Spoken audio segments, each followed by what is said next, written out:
Well, to be true, this is a bit of an experiment. You see that we are a bit unused. The reason is the following, that we planned this in a very late minute.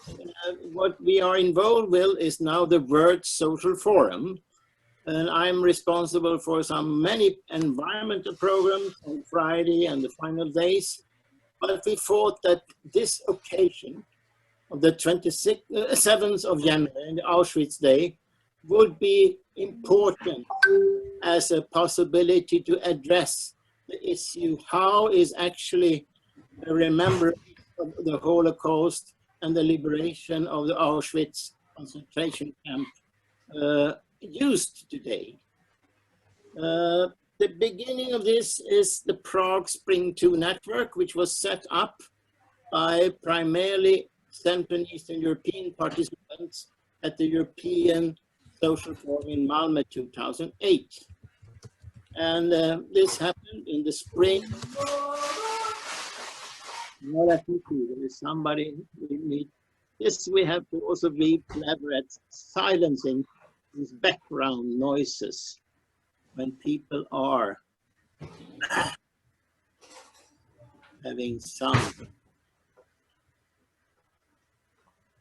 So this Prague Spring 2 network started 2010, and it was against right-wing extremism and populism.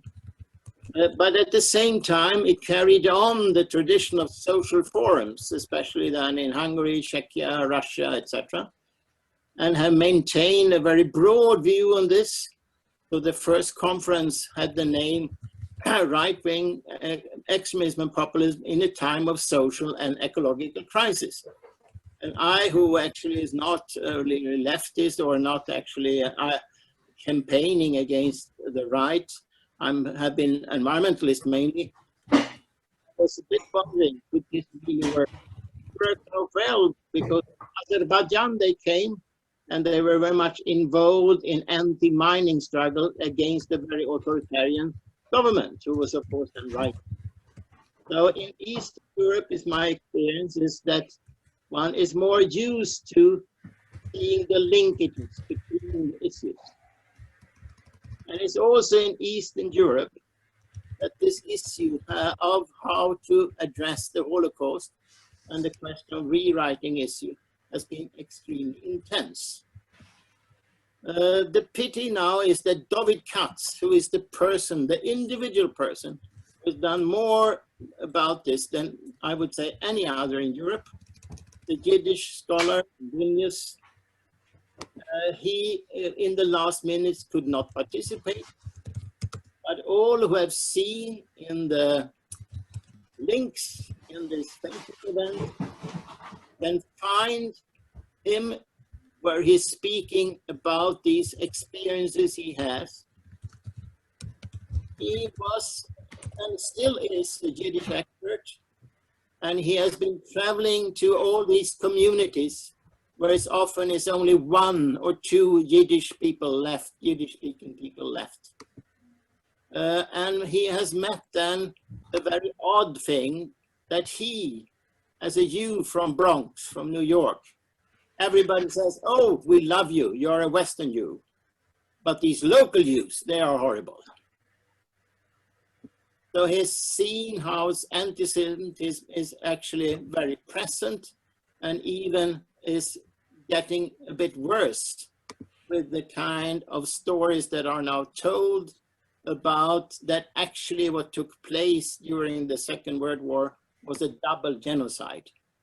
On the one hand, it was a genocide against the Jews committed by the Germans. On the other side, it was a genocide committed by Soviet against those people that were under the Red Army rule during this, directly then after the Soviet army went to and destroyed Nazi Germany. But there is a conception of that the deportation and the terror, which is obviously has taken place in many of these countries, actually is a genocide and not terror or deportation or so. And this was something that has been addressing a great problem in terms of that for a while during these countries wanted to come back to the Union. They were eager and will silence them. To say that they wanted to look at how people had been participating in the Holocaust.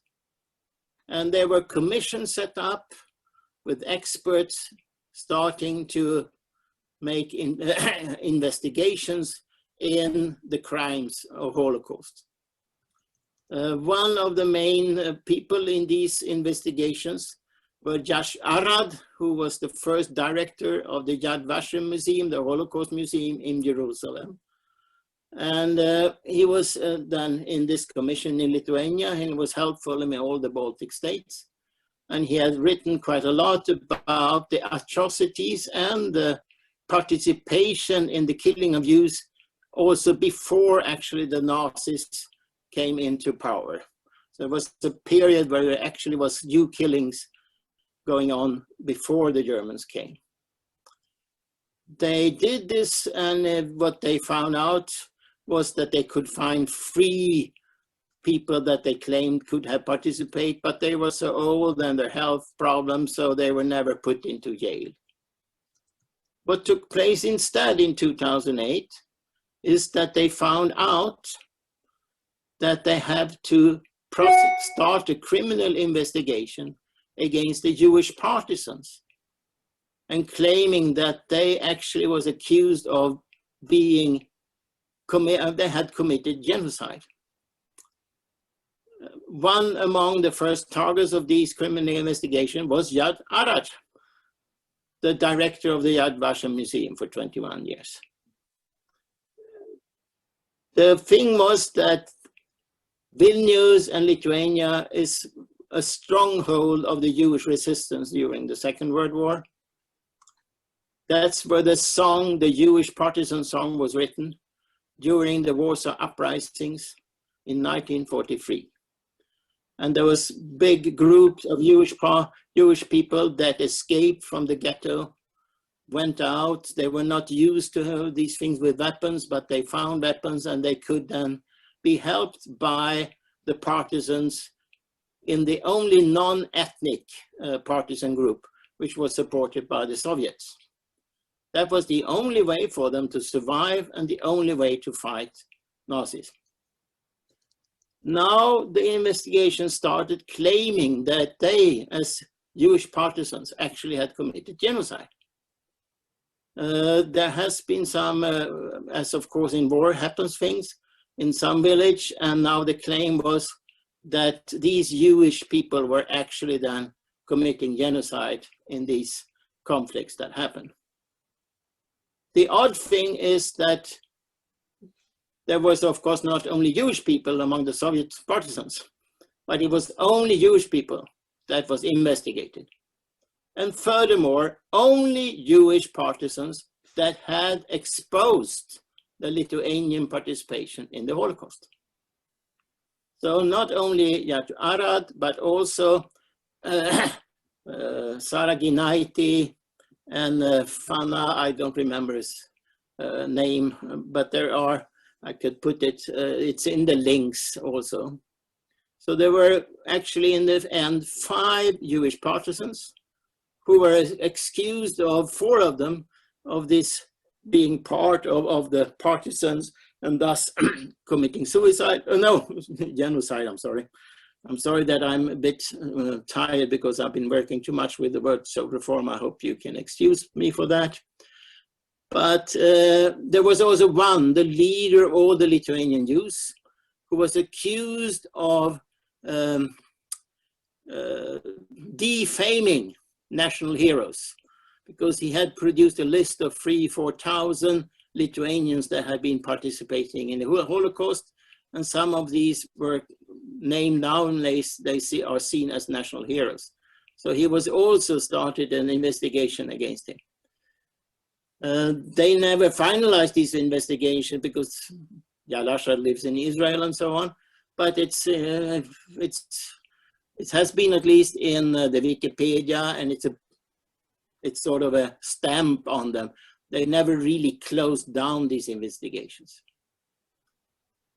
In the beginning, he was supported by the ambassadors from the NATO countries, but very shortly, they stopped that. Also, Israel stopped supporting the Jewish partisans.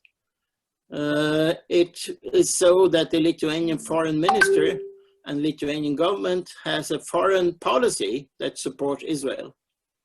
And the odd thing happened, and when the Lithuanian foreign minister came with his airplane to Tel Aviv, there was a demonstration of several 19-year-old Jewish survivors of the Holocaust protesting with banners against this, what they see as an atrocity, that Lithuania makes criminal investigations against Jews that actually survived.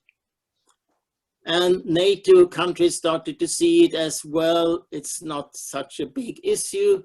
It's more important that we get support from these countries rather than we continue to say that it's very, very important to make it very clear that any kind of collaboration with the Nazi regime is not allowed, and it shouldn't be so that they are made into national heroes. This made David very upset, and he has been since struggling against this rewriting of history, this what he calls obfuscation of the Holocaust, and actually the new form of Holocaust denial, in the terms of that it's relativized in such a way that it's more or less never happened.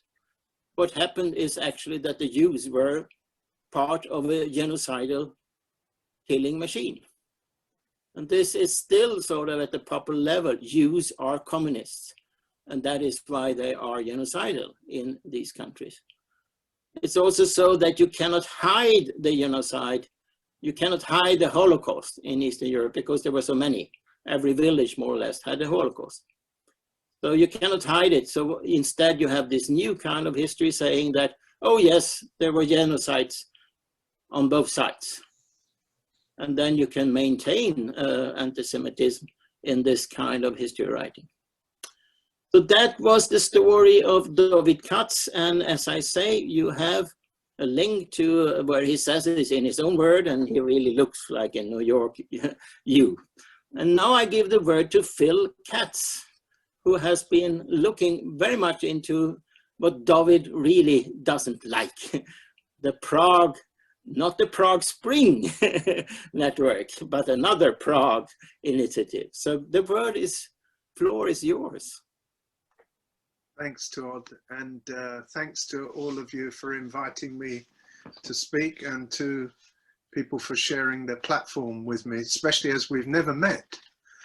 I'd say to people that are in the meeting that you should feel free to ask me questions or challenge the things that I say. Feel free to put those ideas into the chat and I'll endeavour to answer you. So we're meeting on the anniversary of the liberation of the Auschwitz death camp. In 4 years in that camp, more humans died, were murdered, than all the armed forces' wartime losses of the USA and Britain combined. That's the scale of what we're talking about. And Holocaust Memorial Day has become an important day and a contested day and an international day. I'm particularly proud that in my country, in Britain, there are actually thousands of events in the week before and on the day. There are 85 events in London alone tonight, 18 in Edinburgh, 14 in Cardiff, and many, many schools. And some of those schools are fortunate to hear directly from survivors who are organised through the Holocaust Educational Trust, which is a very widely supported organisation which promotes the memory and the welfare of survivors who live in this country. Historical memory is a very big issue, and Tord said to me, "Oh, just give the speech that you gave when I last heard you." I'm afraid that's not the way I am, so I've been working on an update and some of the new ideas, reflecting on things that people are saying in a very fast changing situation. I think that the demise of the USSR accelerated the return of the fascist and revisionist right, and has changed the way the whole of Europe has looked at the outcome of World War II. Now, if you look at the geopolitics of Europe, historical revisionism is one of the ideological banners under which power politics is being played out. Domestically, it goes hand in hand with the reduction of rights of political opinion, of expression, assembly, and organization. Newspapers are banned, symbols are banned, parties are banned, expression, even that there might have been a Holocaust, is as near as illegal in some of the countries that we're going to talk about.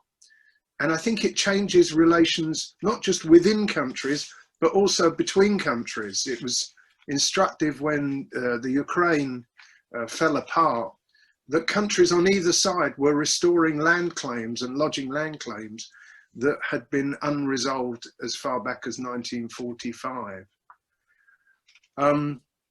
The day of the crude Holocaust denier is over. The failed libel case, brought about by the egoist and the self-publicist David Irving, brought many of the main points made by the Holocaust deniers crashing down around them. And that was in April of 2000. But in their place, there's arisen new forces which are actually much more powerful.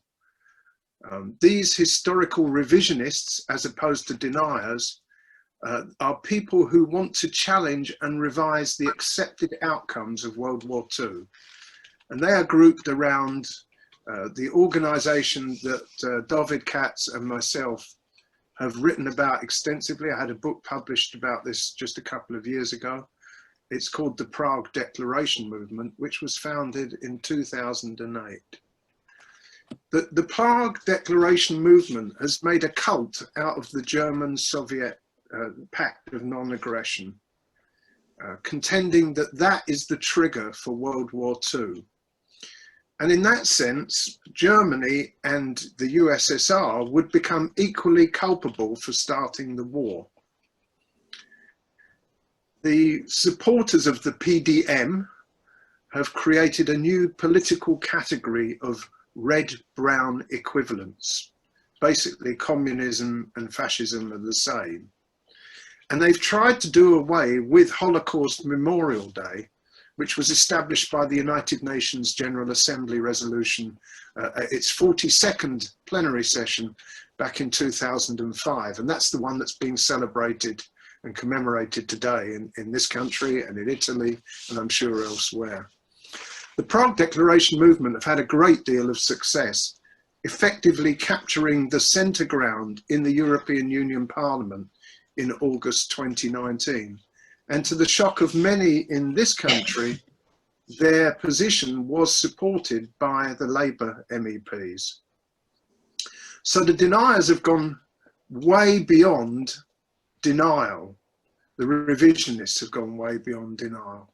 And they are no longer on the fringes of power. They've broadened their message, they've widened their audience, they've made it younger, they're writing history books unchallenged, quite legally, they're printing newspapers, they're opening museums, they are taking down statues of commemoration, they're holding conferences, power networking, power broking, actively involved in social media, and now they're having their motions adopted in the EU Parliament.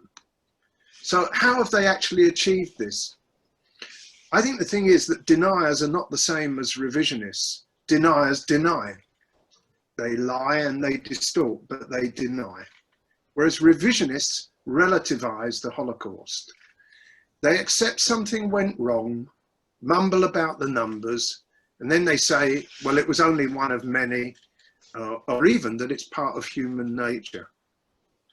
Deborah Lipstadt called it the yes, but syndrome. Yes, but is now government policy in countries such as Poland, Lithuania, and the Ukraine. So historical memory is always going to be contested because it reflects the balance of political struggle in different countries. When labour movements are weak, for example, revisionism rises. You can see that in Lithuania and the Ukraine and in Poland. Revisionist forces have focused on the German-Soviet pact as the starting point of World War II. The pact was signed in August 1939, just days before the war began. But really, it's used to cover up for the betrayal at Munich fully a year before. So if you're looking for a trigger for war, then Munich is very much the villain of the piece. In September 38, Hitler demanded land in Czechoslovakia. And at a meeting between Chamberlain, Hitler, Daladier and Mussolini in Munich, he was given that land, but then proceeded to simply annex the rest. Munich was a desperate attempt by Chamberlain to stop Czechoslovakia becoming another Spain. The Czechs, for a start, had a better army than the Spaniards. They were better organized. They had a munitions industry, and Spain hadn't yet fallen. So the idea that those powers would have to face Czechoslovakia and Spain together really worried them. People of the importance of Munich betrayal at the time, Winston Churchill said, England has been offered a choice between war and shame. She's chosen shame, but she'll get war anyway. How true that proved to be. The net outcome of Munich was to create a belt of fascism from the North Sea and the Baltic through the centre and the heart of Europe down into the Mediterranean. And of course, through Spain, it then went on to extend right the way to North Africa. The Czechs weren't even allowed at their own funeral. But after Munich, it was only a matter of when war would start. The Pact of Non-Aggression, on the other hand, in popular circles, seemed consistent and logical, even if it was distinctly distasteful. Stalin had said in a speech which made headlines around the world that Chamberlain shouldn't expect the USSR to pull the chestnuts out of the fire of the mess that they'd made. In other words, if Britain wouldn't ally with the Soviets, then the Soviets would simply look after themselves. So there was ample warning that that was going to happen. So you can see why I've made the betrayal of Czechoslovakia a turning point issue, and why it's so important not to allow the German-Soviet pact to be portrayed as the spark for war. From a Soviet point of view, it was a desperate throw of the dice to buy time before the inevitable. The Prague Declaration movement says that the pact is the starting point of World War II, omitting the Japanese invasion of China, the Soviet-Japanese war that lasted for 8 years, the Anglo-German Naval Pact, which gave the Germans parity in submarine building, which was nearly the undoing of Britain, the invasion of Abyssinia, the occupation of the Rhineland, the annexation of Austria, the degradation of Spain, grabbing parts of the Baltic, and the carve-up of Czechoslovakia and Munich. Actually, there's plenty to choose from if you want to say how the war started, but we know why they choose that particular pact. The twin evils of the 30s are appeasement and non-intervention, which led to the failure to protect legitimate governments like the Czechs, like the Spaniards, and territorial integrity. With the passing of the war, those generations are gone now, are going. There's very few left. And we have to work out how to keep the memory alive and the truth alive. So there were many wars being fought between 1931 and 1945. And although 1945 looked like a knockout blow for fascism, it's clear that in many countries, now important in the EU policy-making corridors, 45 was unfinished business. Up to the late 70s, the detailed cause of the war was contested amongst scholars, but there was general acceptance that the right people had won. And if you were in any doubt, you just checked out who was hung at Nuremberg or in Tokyo. Until this extraordinary turn that Tord has just described, where for the very first time after 70 years, people who fought on the side of the victorious Allies were charged with genocide. That was a first.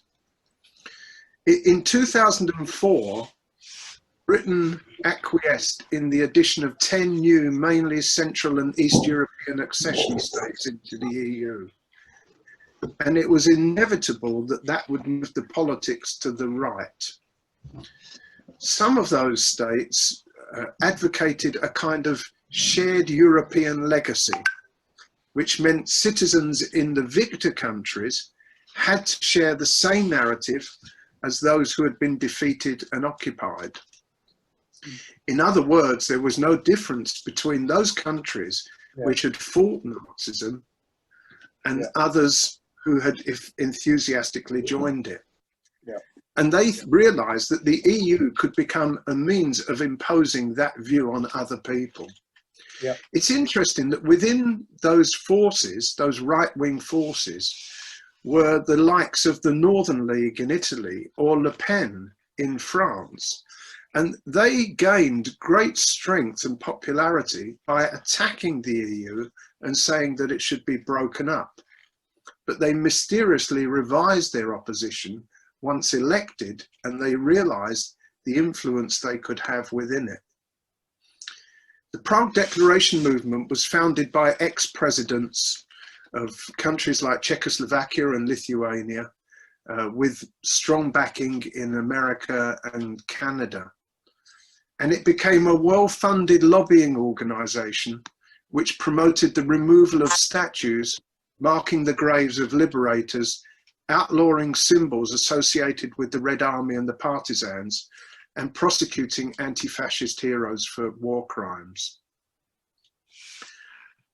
As an interesting aside, the original Prague Declaration condemned China for genocide. That's been quietly dropped.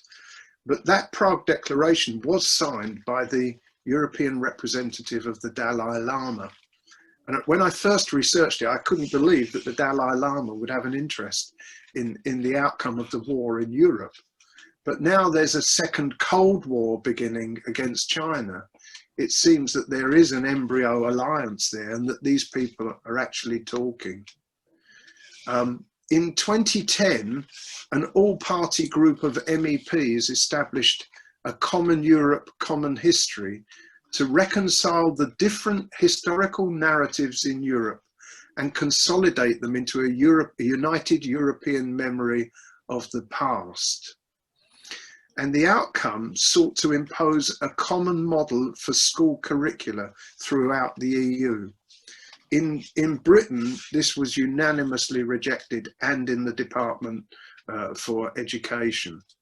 But this started the first serious attempt to equate Nazism and communism that provoked the legendary Nazi hunter Ephraim Zuroff from the Wiesenthal Center to say that it was impossible to compare the perpetrators of Auschwitz with those who liberated it. Later on, there was an attempt in the EU to do away with Holocaust Memorial Day and substitute it with a day for common remembrance, which would surprisingly be held to coincide with the anniversary of the signing of the German-Soviet Pact of Non-Aggression. Since then, we've had the maiden coup in the Ukraine with open Nazis in a government for the first time in 70 years. In 2018, Poland made it a criminal offence to accuse it of complicity in Nazi crimes. They were forced to retreat, but that is still considered a civil crime. In 2019, the Lithuanian parliament drafted a bill to outlaw any attempt to claim that its citizens had participated in the Holocaust, despite overwhelming evidence. And in countries like the Ukraine, street names are being changed all the time. Stepan Bandera is restored with full government honours, and his version of history is now taught in schools. And then came the 2019 European Parliament joint motion drafted by Prague Declaration movement supporters. The significance of that motion was that where once it had been rejected by British Conservatives, not one had supported it in previous votes, this time it was now endorsed by Labour. And that showed how powerful that movement has become. Historical revisionism is no longer a sideshow, and it is strategic in the battle of ideas. And we're dealing here with much more than whose history is right. If we allow the unraveling of the testimony and the outcomes of Nuremberg, then we're also unraveling things like the Universal Declaration on Human Rights, the laws on genocide, the legal institutions that support those, education standards, education structures. These will also be undone. Finally, I would say there's a question of, you establish a common historical memory, which in 1945, it was generally accepted that fascism was a bad thing. And later on, became clear that genocide had happened. Once you've lost that memory, which we have in some countries, can it be restored? And my position is unquestionably yes. For example, in France, after the war, overwhelmingly during the Cold War, the progressive element of the resistance was written out, and it was as if de Gaulle alone had saved the country. That has now completely changed, particularly since the trial of Klaus Barbie, which revealed to the French people the degree of collaboration that had existed in France. Likewise in Spain, where Franco had dominated the narrative for decades and decades, but sustained struggle to restore people's good names, to dig up the graves of 120,000 people who disappeared, to change the street names, and eventually to get the dictator out of his own mausoleum, have also been successful. So I would say to tonight's meeting that the struggle is intense. In some countries we are losing. In some countries we have held the line.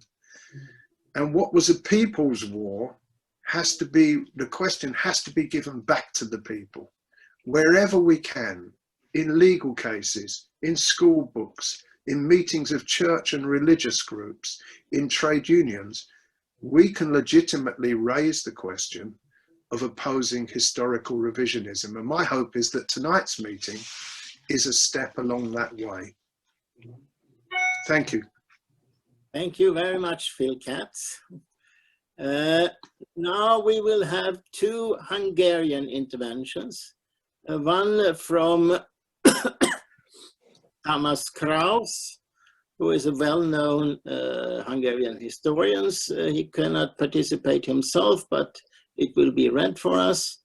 And then by György Dropa, who, as myself, have very much environmental background. He can present himself afterwards. I will show some few pictures which I found now, which can be of interest, and then we can have a free discussion. So, Matthias, can you read to us what the message from... Yeah. So after the regime change in Hungary between 1989 and 1991, and to these days, a sorcerer's coup has been taking place. A criminal executioner is now an innocent victim. The first step was liberation from the bad memories of World War II. The criminal Miklos Horthy, the regent, has become the victim. Being Hitler's best ally, Horthy supported the enabled Nazi Germany's project for the annihilation of Hungary's Jews, passing anti-Semitic legislation similar to the infamous Nuremberg laws. In 1941, Hungary deported around 22,000 Jews to Ukraine, where they were killed by German and Ukrainian collaborators. In 1944, Hungary deported 402 Jews, mostly to Auschwitz, where the vast majority were exterminated. In total, 568,000 Hungarian Jews were murdered in the Holocaust. Everything is being treated as relative, including the Holocaust. A campaign in Budapest emerged before the 2016 elections, where posters of pro-government forces depicted the famous American capitalist George Soros as the epitome of world Jewry and universal evil, supporting refugees against Christian Hungary and Europe. And Soros is controlling the big political players, pulling the strings of various agents of the enemy, just like Goebbels' famous poster portrayed. A monument to the victims of German occupation in Budapest's Freedom Square opened in July 2014, opposite the only preserved monument to Soviet liberators, and depicts Hungary as a victim of Nazi Germany during the war.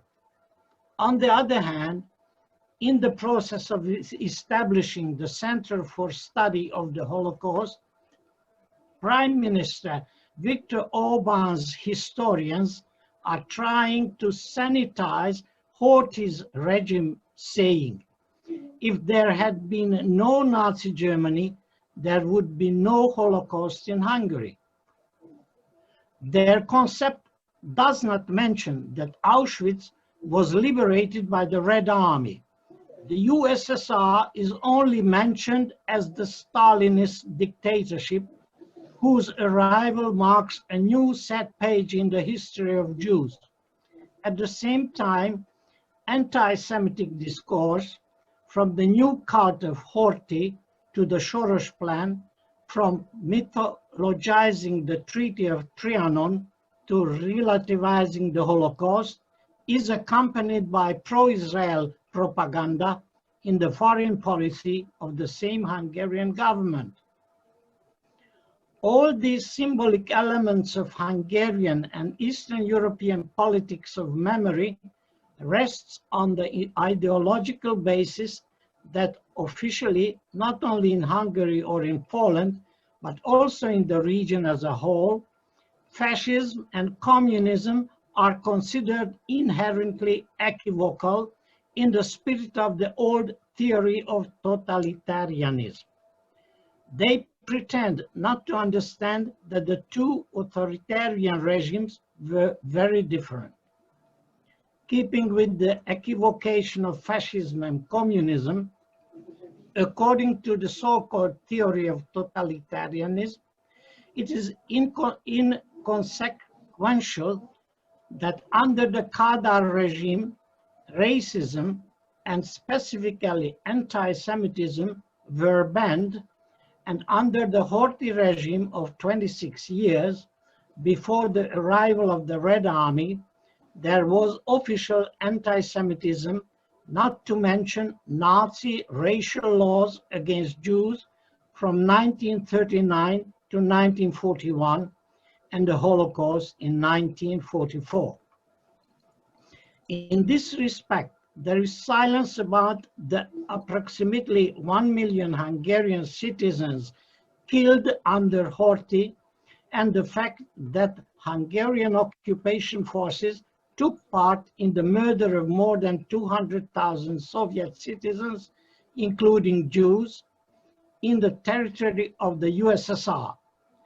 Society did not seriously resist the appearance and existence of the cult of Horthy. Only with this in mind can we understand the series of similar phenomena described in the entire Eastern European region. The notion of communism as the original evil has long been clear to the ruling Fidesz party. In the end, the following is not only about the Hungarian, but also about the inherently Eastern European phenomenon, the political meaning of which is to destroy anti-fascist discourse after 1989 under the banner of democracy, and in particular to remove from the public sphere the very possibility of mass movements against the system. Since 2014, a classic example of such development is the model of decommunization in Ukraine, where the national heroes were officially the leaders of pro-Nazi organizations, whose members took part in the extermination of Soviet population, including and primarily Jews. And of course, we know that this is not an isolated case. The rehabilitation of Latvian and Lithuanian pro-Nazi collaborators is happening. There is no place for humanism, anti-fascism, and enlightenment in the spiritual baggage of new mainstream nationalist groups. As a result of the criminalization of history of communism, there are no humanistic forces that could counter the ideological and cultural consequences of authoritarian power. The cementing ideologies of the new authoritarian Fidesz regime are, of course, nationalism and Christianity in its official interpretation, which excludes atheism, materialism, and non-religiosity. As part of the spiritual neo-Horthyist revisionism, they permeate all the daily life, from changing the street names of education. Nationalist populism has reached a point where the Hungarian army, which participated in the Nazi genocide taking place in 1941-1944 on the territory of the USSR, is directly represented as heroes. To solve this ideological problem, a special state institutional apparatus has been created for proclaiming the truth on historical matters. The goal of all these institutions is to sanitize the war crimes of the Horthy occupation forces committed on the territory of the USSR and promote the universal spiritual neo-Horthyist revisionism in broad circles of the intelligentsia and the depth of society. In addition, in the context of a permanent Kulturkampf, the spread of ethnic nationalism aimed at race protection throughout society, the pseudo-cultural kitsch of Great Hungary, ultimately, like in the post-1919 Horthy era, meant the suppression of the social issue and the ideological triumph of the authoritarian regime. The new neo-Horthyist culture is eliminating the anti-fascist tradition with each step. This is how the spirit of the era of official anti-Semitism that led to the Holocaust is being restored on a symbolic basis. Is it time we reflect seriously on these historical contradictions? Where are we headed? Thank you. Okay. Thank you very much, Matthias. Now I give the word to György directly. Yeah, and I think I found a way to spotlight you as well. Thank you, Tor. First of all, I want to say that I am grateful to Katz because there is a candle behind you. It's a nice help of our remembrance. I want to speak about the falsification of history and growing anti-Semitism in present Hungary, and rewriting history, relativizing the Holocaust. We live in an age when politicians are using historical analogies almost daily. People of Facebook also refer daily to the period before and after World War II. This happens not only because of the similarities, but also because the government policy and history, education is often relativizing history in a shameless way. They only want to remember the good days and forget everything what is shameless. Let's start with an example. Before the 2018 parliamentary election, Prime Minister Viktor Orban was speaking in front of a big crowd of about 50,000 followers at the 15th of March, which is a national day, a holiday, remembering the 1848 revolution. And he was speaking to a crowd which was a so-called peace procession, a peace march. He declared that we Hungarians, we love freedom, so we sent home the Turkish Sultan with his Janitsars, the Habsburg Emperor with his Labances. The Labances are a pejorative word for the Austrians loyal to the Emperor, and also the Soviets with their comrades. This is an old trick. As even the pharaohs already knew that the vulnerable people love to be promised protection while being glorified. Viktor Orban's historical analogies, on the other hand, are false in all three cases. And we must not go past them. The Turks were driven out by Prince Eugene of Savoy in a battle of Zenta at 1697.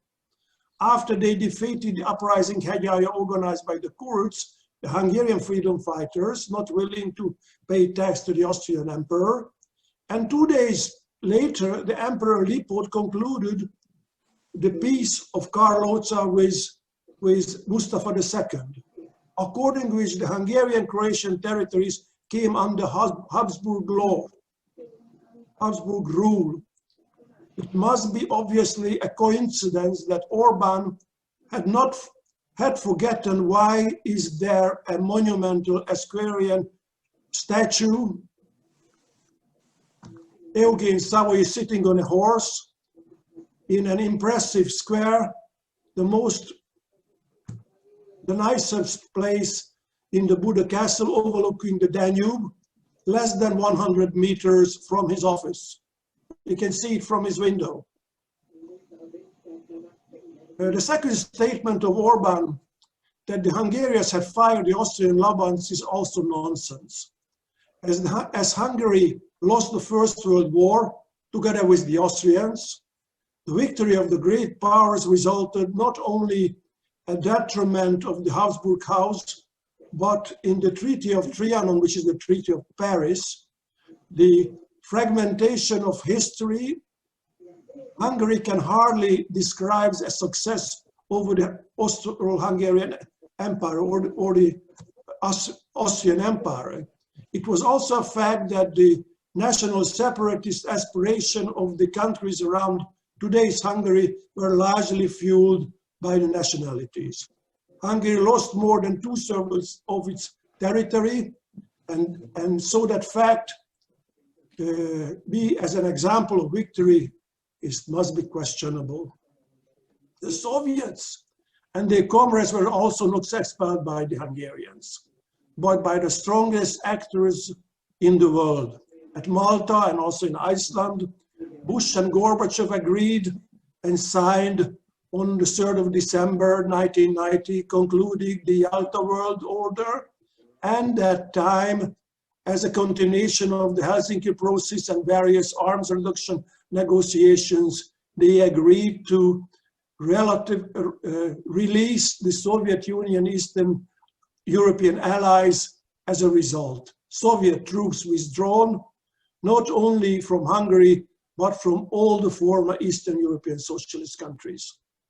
Orban also said that George Soros, a Jewish American businessman, is trying to build a new empire over us, and after the election, they will take a revenge.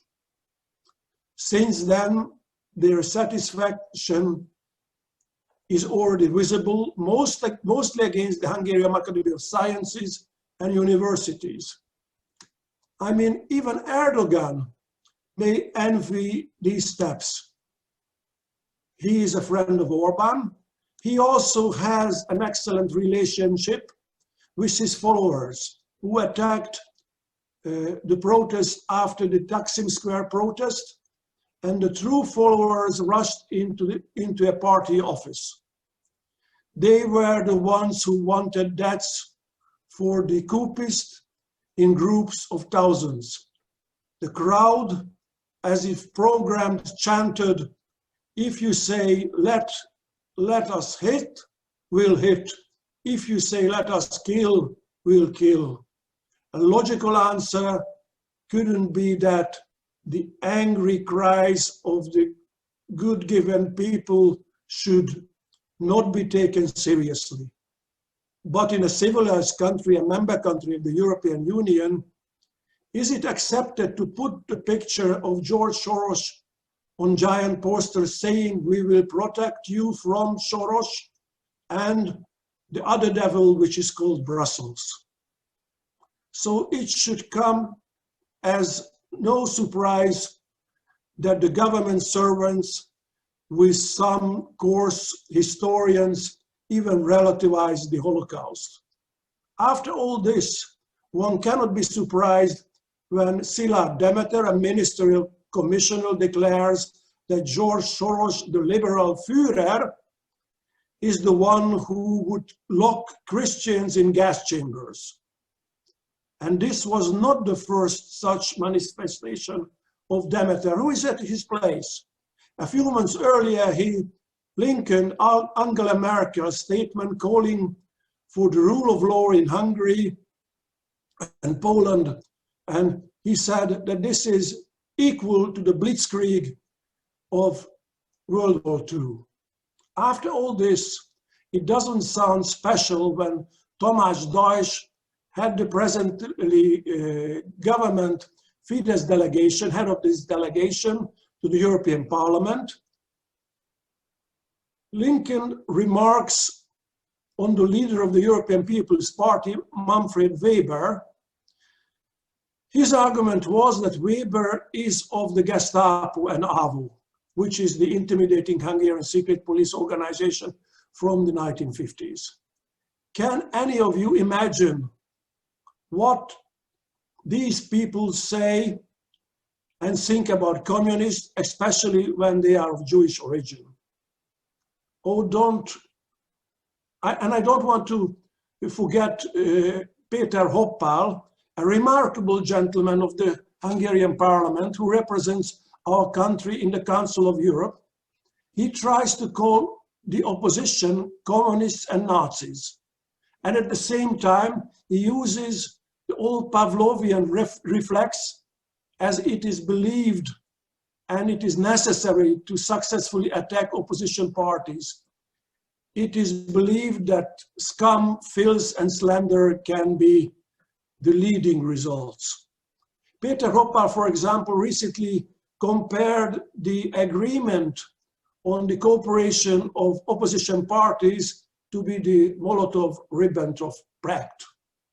This wonderful man wanted to place a statue on Freedom Square in one of the most frequented places in Hungary, where the Soviet heroes monument and the American embassy is also located. The statue was completed, but they could not inaugurate because the protesting crowd prevented it several times. The crowd consisted mostly of these who still remember. The statue would have to be symbolized that Hungarians are innocent, evil Germans are the ones responsible for everything. They are only forgotten, and some people's victims of the Holocaust are still alive, so we remember. They don't want to remember that in Hungary, the Hungarian parliament had of the Jewish laws in Germany. So these laws were made before the German parliaments made such laws, passing Jews, discriminating them and deprive Jews of their property, taking away their rights. Thus they also forget that the rural Jewry was completed in 56 days, taken over to Auschwitz. And this was made ahead of the German request. The rest we know. We will not forget what happened, and we know about the transports, and we will not forget more than 500,000 fellow citizens. They know it always and also, but we are deliberately trying to forget about it. I mean, the government. They are the ones who deliberately blur and sins of the past, pointing out the communists that they are the real culprits. Thus, one should not be surprised about the anti-migrationism of our government, the discrimination against religious and sexual minorities, against the Roma minorities. And one should not be surprised at how many people who have previously said that politics is far from the people and it have a low status, and that is why they are not willing to going to vote. But these gentlemen were able to implement a lot of political activity in order to convince them, and they went to the polls. And we do hope that in the 2022 election, this will be a change. That is why we have to remember the present happenings, political sayings in Hungary, especially today. Thank you. Thank you very much, Jurgi. And it's good, it's interesting to hear that these things take place in so much countries, and it's so radical somehow, or in a way,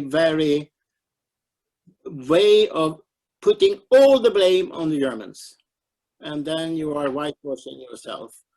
This is sort of not only problematic, because it's really also personal history. And when I was motivating people to come to the European Social Forum, I was traveling around because I think you cannot motivate people only by sending emails, you have to visit them. And I came to Budapest and met the young people. And they told me that in Hungary, being leftist, that is a sign of weakness. No young people want to be weak. And they told me that they got their phone calls and the people saying to them all the time, we will kill you because you're a communist, second time because you're a Jew. And I never had heard anything like that. Of course, it happens quite many places, but anyway, it was really extreme. I will now show some very, very few pictures to show that this is actually about human beings. And you will see the pictures of these Jewish partisans that I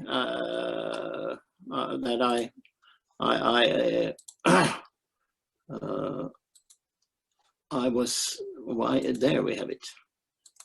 There we have it, yes, I was talking about.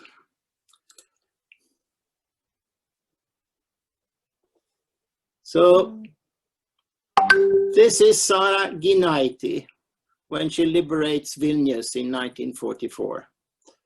And she is one of these people who have then been accused of being sort of more or less a genocidal murder. Many of these people, all their family were killed. Many of them were really trying to help. They went out of the ghetto and they went in again to help more.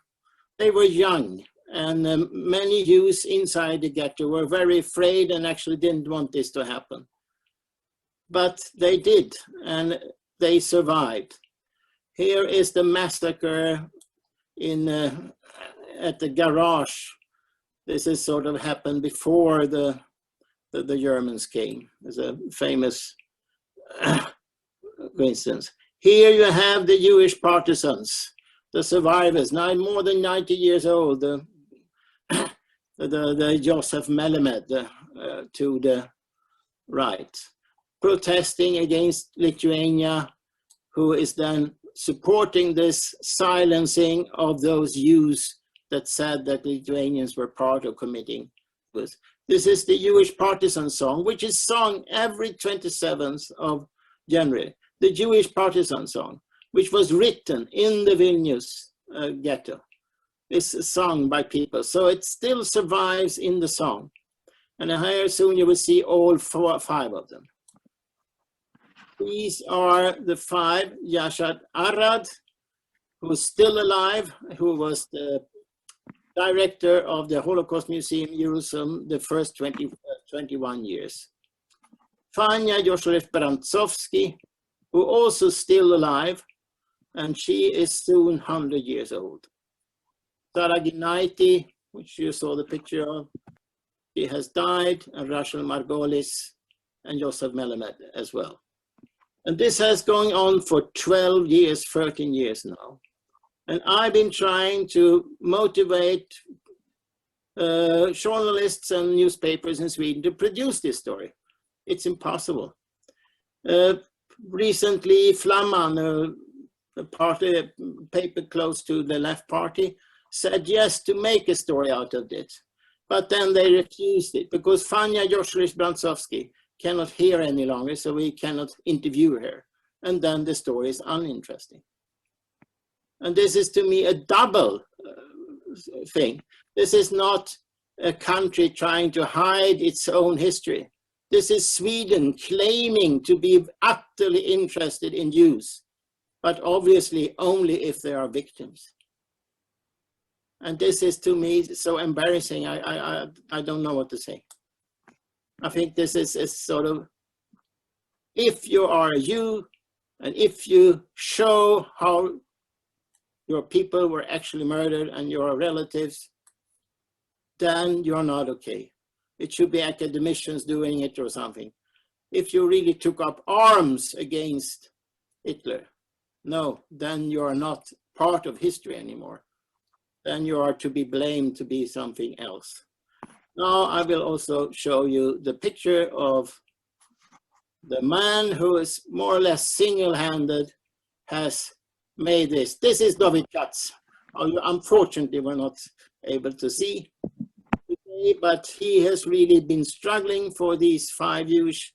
He was not at all political before, but he was upset and has then started a web page and been doing a lot of things to with Jews. There's a lot of things. There's links to his website. And then finally, Sweden. This is the Swedish State Institute Authority for Writing History. And this is how they present the Second World History.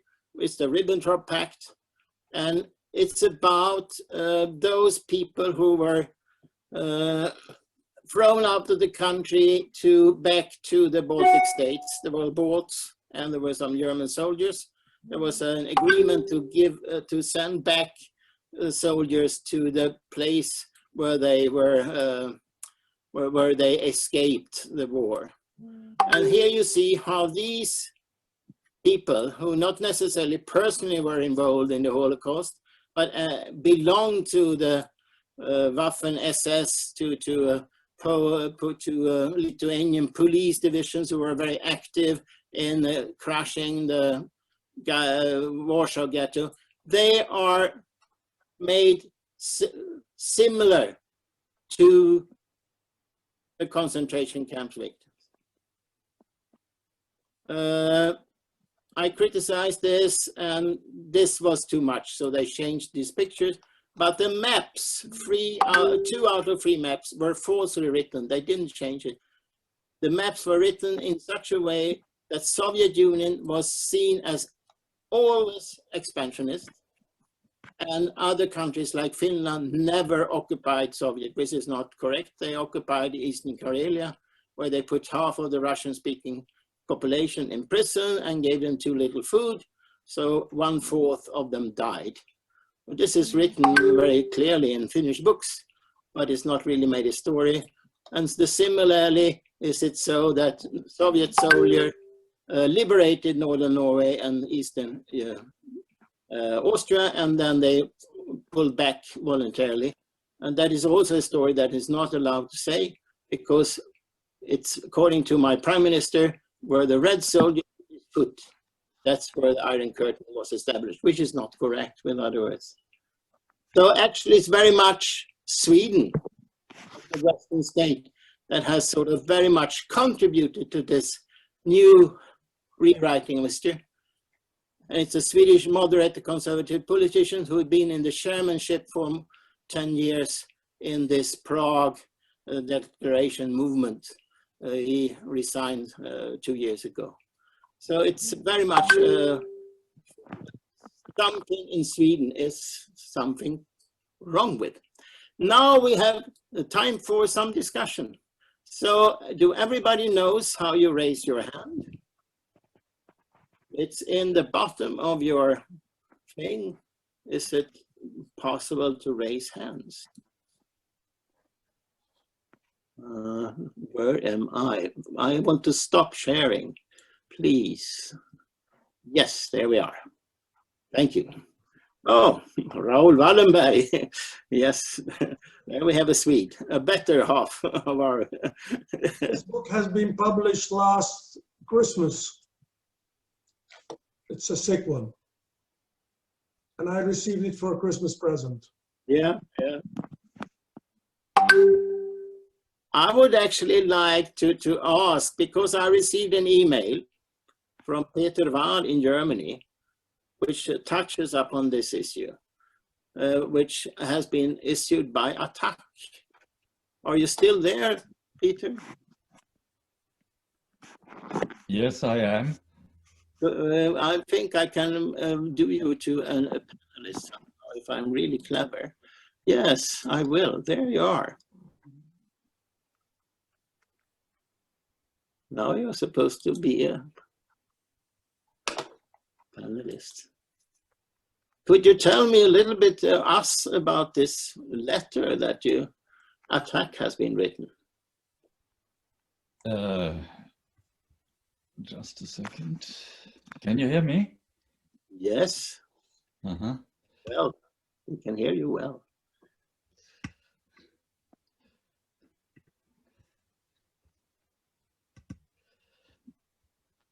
I will try with the camera. Yeah. Oh, here I am. Yeah, hello everybody. Thank you very much for giving me the opportunity to just say you some words about this declaration, what we made. I like very much the presentation that I have heard. And I was very surprised when I learned some days ago, when I sent to Todd Björk, whom I know since many years, our declaration, that he sent me back an invitation to this meeting, and we realized that there was a coincidence, so to say, the same type of thinking about the situation with this meeting in the World Social Forum and our declaration. As far as our declaration is concerned, she has the title, No to Racism, Antisemitism, the Production of Enemy Images and the Distortion of History.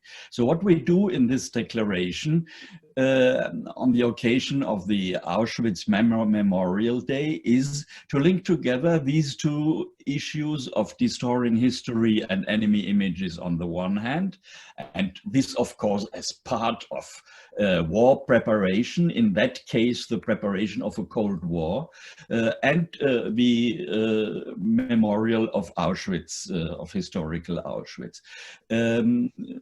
We had the feeling that there are increasing activities in the German left to discuss the issues of the emerging Cold War, but it is very much in a way which is not wrong, talking about military, about NATO strategies, about armament, about troops and all these kind of things, on drones, on the technological changes with hypersonic arms, with the digitalization of warfare, all these things. That's good and that's necessary. But we had the feeling there is a kind of white spot with these issues of psychological preparation of war, of influencing the public, and thus creating a readiness in the population to go in this Cold War. You must know as a background that since many years,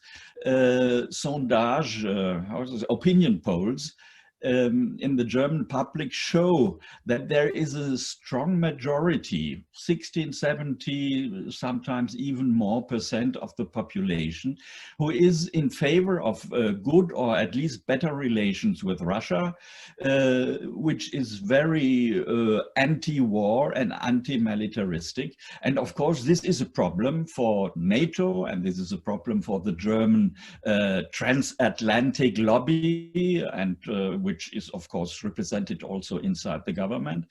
And behind this background, you must see that all these psychological and these propaganda warfare that is set up at the moment is serving to break this majority in the German population. And of course, we try to counter with our declaration this trend, and in particular by criticizing this building up of enemy images, which with the Russians, of course, is taking up a long tradition, an unfortunate and horrible tradition in Germany. Secondly, we are also attacking the falsification, the revisionism of history in the EU. This is particularly important because parts of the progressive camp in the past have been the Greens. However, today the Greens, and this is visible in the European Parliament, this is also visible here in their statements, they are very much aggressive. And one of the very actual points which is in the center of the today's struggle is of course the pipeline Nord Stream 2, and we take up not in extenso, but we mention also this issue that of course there is a tendency to break up any kind of cooperation with the so-called enemy, and the falsification of history is part of it. One last point, as Germany is of course the only guilty, if you take the sense of guilt, the guilty in this war and all its crimes, it is difficult for the mainstream to argue that there was this Soviet and Nazi collaboration. This is not easy for them to present it because the responsibility of Germany for what has happened in this war is too deeply rooted. So they are a bit careful on that. But really, I must say, what is very alarming for us is that it is increasingly gaining ground, and even among attack members and in the left, you find a lot of, well, a lot is maybe exaggerated, but you find people which are falling into this trap, and according to the theory of totalitarianism, where the left and the right extremes are the same thing, they are falling into that trap. So this is the purpose of this declaration that we have made. I don't know, Tord, you can make it available by list if people don't have it. I must add finally that there was quite a positive media response to it, not in all medias, of course, and not in the very big mainstream, but there is a kind of a progressive sector in media and in social media which have welcomed this declaration. Attack Japan has translated it immediately yesterday into Japanese. Susan George, which you might know, an icon of the French left and the honorary president of Attack France, has welcomed it, and many others. So it shows that with that declaration we have hit a point, and we are happy that this meeting too in the World Social Forum is a confirmation and an encouragement for us to continue on this way. And we will do that because there are two important events coming up. There's of course the 8th of May. Last 8th of May, unfortunately, was very much under the sign of Corona, but this time we hope it's better and we'll come out it. And then, of course, in June, the German aggression against the Soviet Union will be used by us to make major events to remember, first of all, what happened then, and of course, then to bring these arguments and this whole narrative that we have also heard today here into the public as much as possible. Thank you. Thank you very much. It's really interesting to see that there are similarities in the countries, and also that there is a sense of being a bit afraid to touch this issue. It's somehow an issue that should not be addressed, because then you maybe get accused for whatever that could be. And I think this is a problem. I'm an environmentalist. I've never been a leftist, but and I never I always thought the Soviet Union was undemocratic. I have no point in that. But what I not can understand is to say that those peasants and workers in Ukraine, actually the Russian Revolution started actually in Ukraine, in Poltava district in Charkov, or in Finland. Should I say to them that you are totally wrong? That's not up to me, because the reality is that there are no borders. If people are trying to do something in one spot, that might be a disaster there, but it can be helpful on other places. But if nobody ever does anything, then we really are in problems. And as I've been discussing these, I happen to be a teacher in exhibition design for many years. And that is why I jumped into these exhibitions who were so utterly falsifying history and using all the worst kind of manipulative techniques in the exhibition art design, I've been writing very much about exhibition design, a long article in Wikipedia, for instance, the longest in any language version. So I've been really looking into these exhibitions. And it was it doesn't help. You can lie, you can falsify maps in Sweden, but in Germany it was totally different. When an exhibition like this was made in Germany, about the Wehrmacht, the crimes of the Wehrmacht, and was criticism. It was immediately taken down.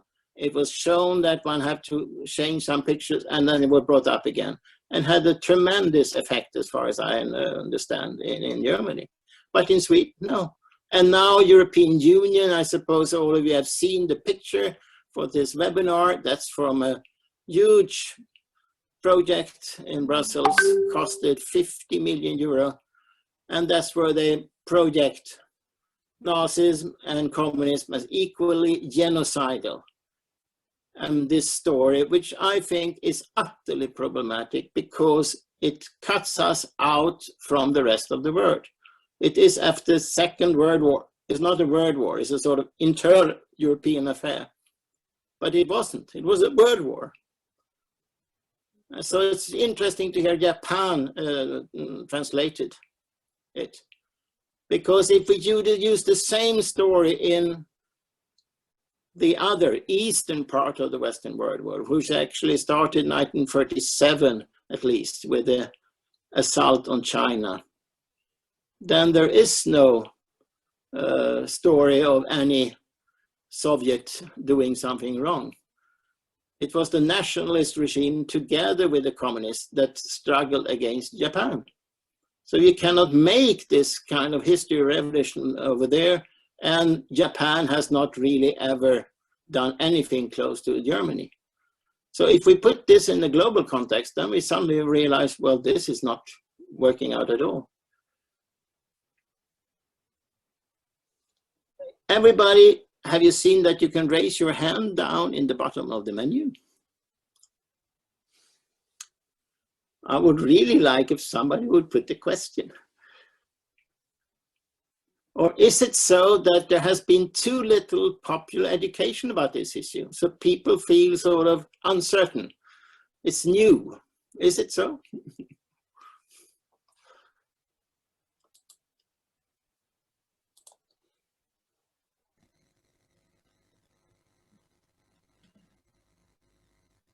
There is one thing, because we saw that we would be useful to have as many participants as possible. So we didn't do the normal thing that you go through a list and commit your email, etc.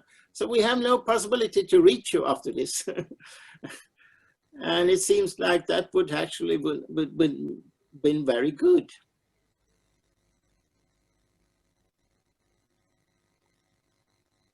When I looked on the list, I saw that it was very many different kind of participants. It was a very wide, both in terms of countries and in terms of people, the ones I know.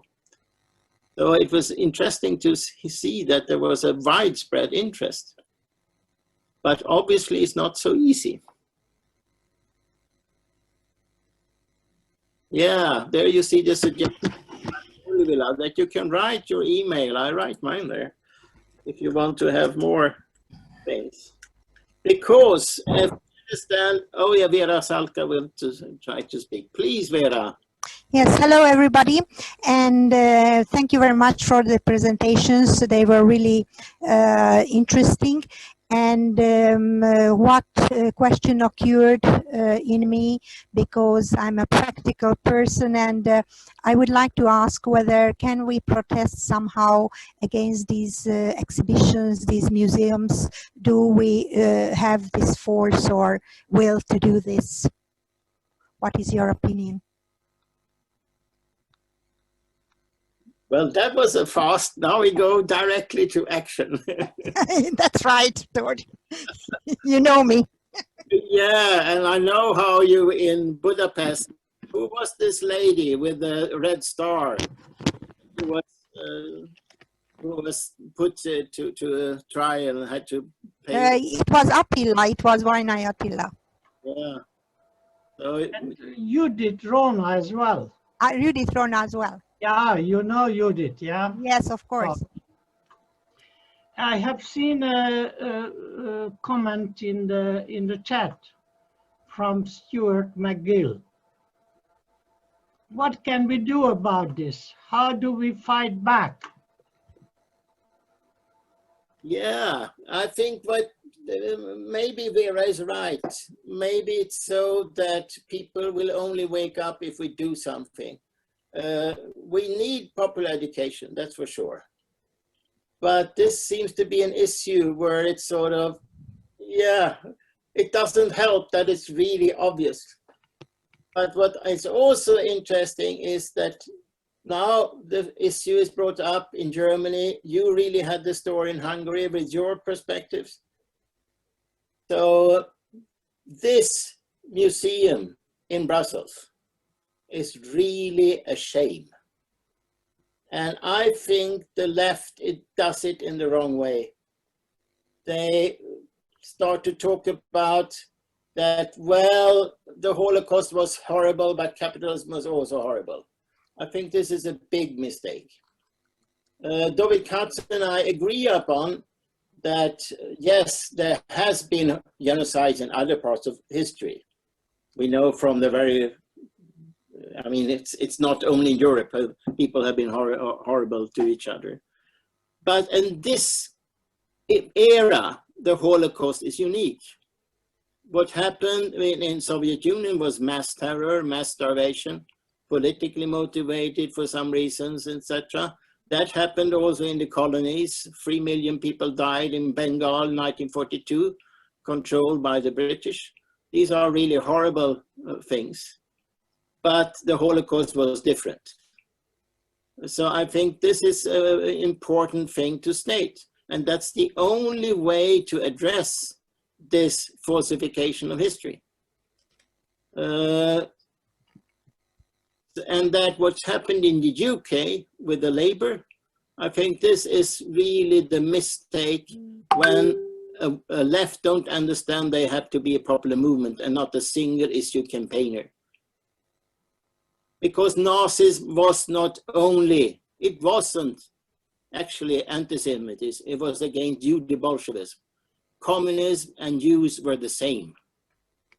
To us, of course, this is completely not understandable, but that is the case. And with other words, you cannot separate. If you want to struggle Nazism, you cannot only do it as a question of being against anti-Semitism. But this, I think, should be in the front line for all popular movements, because this kind of historizing is whitewashing the present world order. And the present world order is exactly this way of saying that we, white, nice people, are really the Democrats, and these other in the periphery, they are totalitarian, or they are ruled by dictators, or they are something lower than us. And this has to be a common thing to address. So a protest by some people from different countries going to Brussels could be a way of, of addressing this issue, maybe.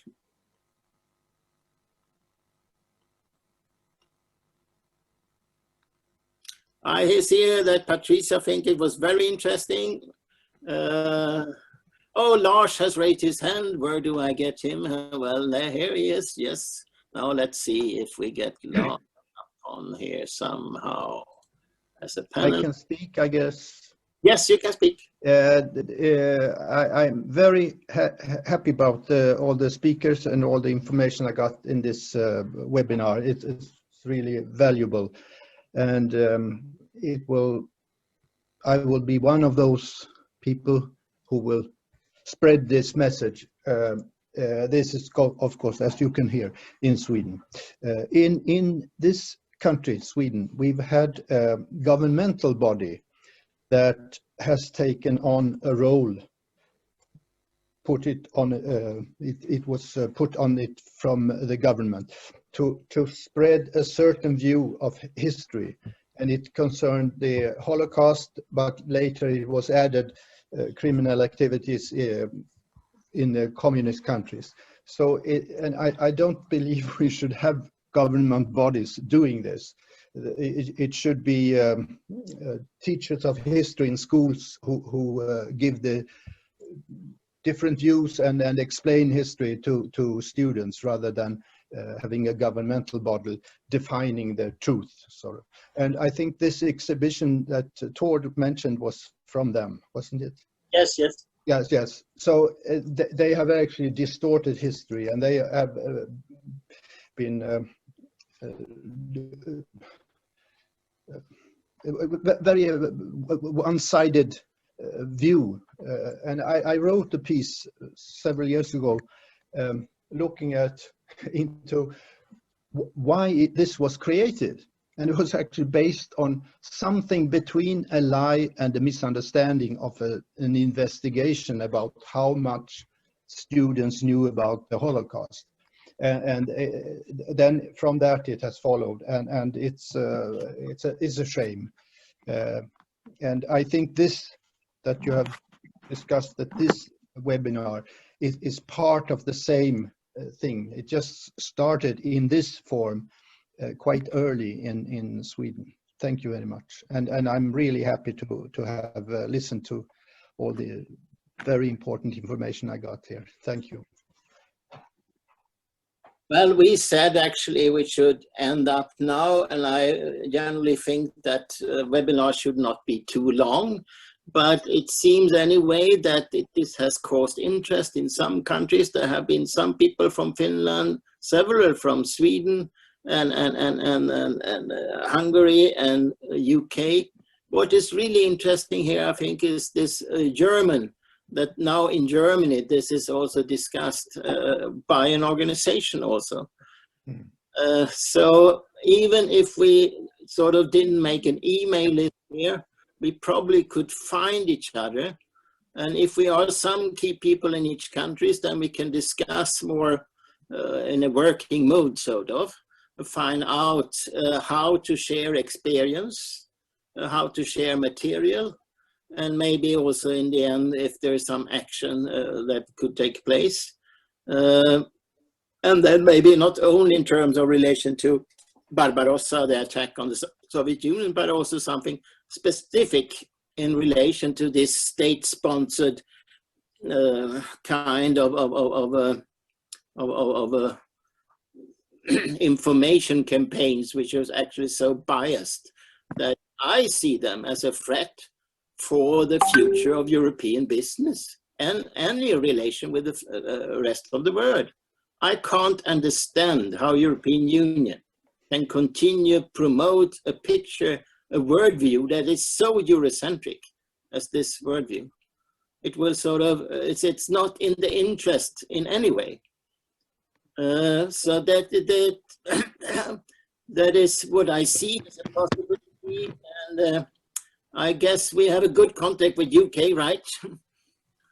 And with Hungary. So I wonder, Peter Wahl, if you could have a comment, final comment, and I would then end up with the Jewish partisan song, which I think is a very strong partisan song, and we can listen to that voice. Peter, do you think that we could have some kind of contact somehow and develop some kind of work on this? We know that this is not a big issue, of course. There are other issues that take up more time, but I just wonder. I mean, this was a first step with this workshop, and if you set up a mailing list, international, where we can exchange material, this would be fantastic. I had already put here in the chat the question whether there is a text of Phil Katz, which I would like to read, which is accessible on the web. So if you distribute such kind of information and texts and so on, I think this would be helpful for us and would give us the capacity in our respective countries to use these materials, for instance, for the 8th of May and for the June anniversary of memorial of the attack against the Soviet Union. Well, that sounds like an excellent final idea, that because that's a simple thing to do, is to set up an email list, and then we can see where this goes. Then we can have Vera Salka, we'll have our stories and so on, and I guess it's nice with this mixture, because I got really upset. I think it was Judith who told the story how her low pension, and we all know that the pensions in Eastern Europe are low, and that has to be taken from her actually because she had to pay this fine because she wears a red star.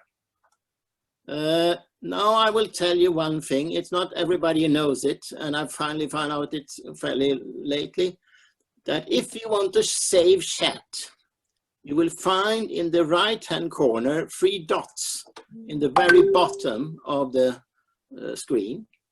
And if you click that, you will see Save Chat. And when you put Save Chat there, it is so that this chat is saved. And the best of this is that you will find it afterwards. You know, very many times when you save things, you never know where it is.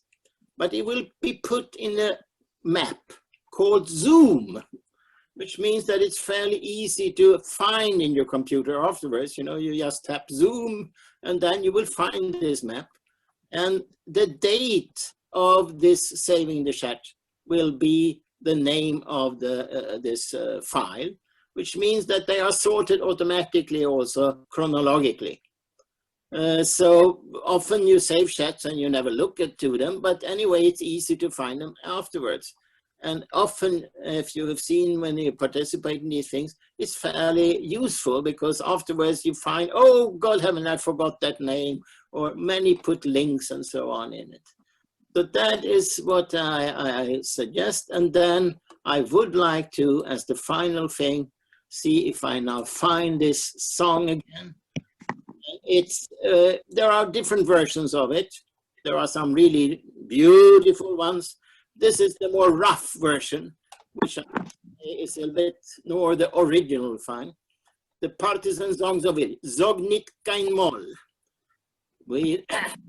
And I take it in the original, so we hear the Yiddish, who is now more or less exterminated, but our dear David Katz is still going to these villages. And when I visited him in Vilnius and went into the city center and to the old Jewish quarters, you will still find him in a nice cafe where he has a lot of pupils learning Yiddish. And that, I will say, is hopeful in this world where much things are ending, but there it's still going on. So this I will see if I can. I probably have to put it on first and then share it. We'll see.